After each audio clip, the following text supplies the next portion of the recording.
बिस्मिल्लाहिर्रहमानिर्रहीम। अस्सलाम वालेकुम दोस्तों। जिन्नात ने व्यापारी को किसी कहने पे माफ़ किया।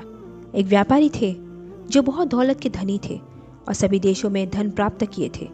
एक दिन वह व्यापारी घोड़े पर सवार हुए और व्यवसाय के कामों से निश्चित जगह जाने के लिए रवाना हुए।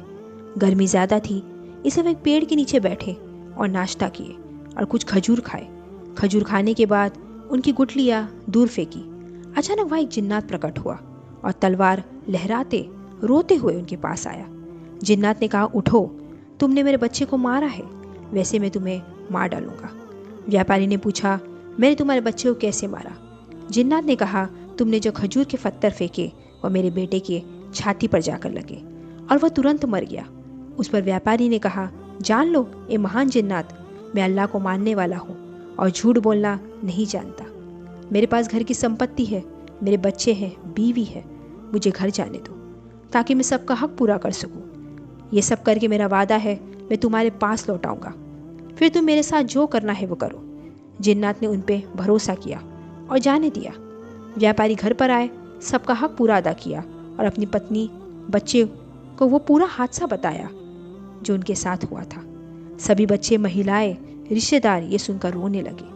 व्यापारी ने वर्ष के अंत तक अपने लोगों के साथ विश्राम किया, फिर उन्होंने सबको अलविदा कहा और अपनी यात्रा के लिए निकल पड़े बगीचे की ओर पहुंचने। अब व्यापारी अपने भाग्य पर रोने लगे। तब उन्होंने एक शेख को देखा, वह हिरन को जंजीर से पकड़कर उनकी ओर लाए। व्यापारी ने शेख से पूछा, इन जिन्नात प्रेत वाली जगह पर आपका रहने का कारण क्या है? व्यापारी ने जिन्नात के साथ हुए हादसे के बारे में शेख को बताया। शेख ने कहा, अल्लाह की कसम, आप बेफिक्र रहिए, मैं आपके साथ यही रहूंगा, देखते हैं तुम्हारे जिन्नात के बीच क्या होता है। थोड़ी देर बाद दूसरे शेख आए। 2 काले रंग के कुत्ते उनकी ओर बढ़ रहे थे। तीसरे शेख खाड़ी की लकड़ी लेकर आए। थोड़ी देर बाद रात का शैतान उठा और बड़ी आंधी चलने लगी। घास के मैदान के बीच जिन्नात प्रकट हुआ। उसके हाथ में एक बड़ी तेज प्लेट थी और उसकी आंखों में आग की चिंगारी निकल रही थी। जिन्नात व्यापारी के पास आया और कहा, आओ, मैं तुम्हें वैसे ही मार डालूं जैसे तुमने मेरे बेटे को मारा।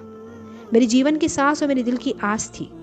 तब व्यापारी रोने लगे और तीनों शेख भी रोने लगे। तब पहले शेख ने तुरंत कहा, ए जिन्नात, मैं तुम्हें इनके खून के बदले एक फसल दे दूं? जिन्नात ने कहा, ज़रूर। ये तीनों शेखों ने व्यापारी की मदद कैसे की जिन्नात से मुक्ति दिलाने में, यह आप आगे की कहानी में सुनेंगे। दोस्तों, मेरे चैनल को सब्सक्राइब करना और बेल आइकन दबाना ताकि आपको रेगुलर अपडेट्स मिलते रहेंगे। अल्लाह हाफिज़।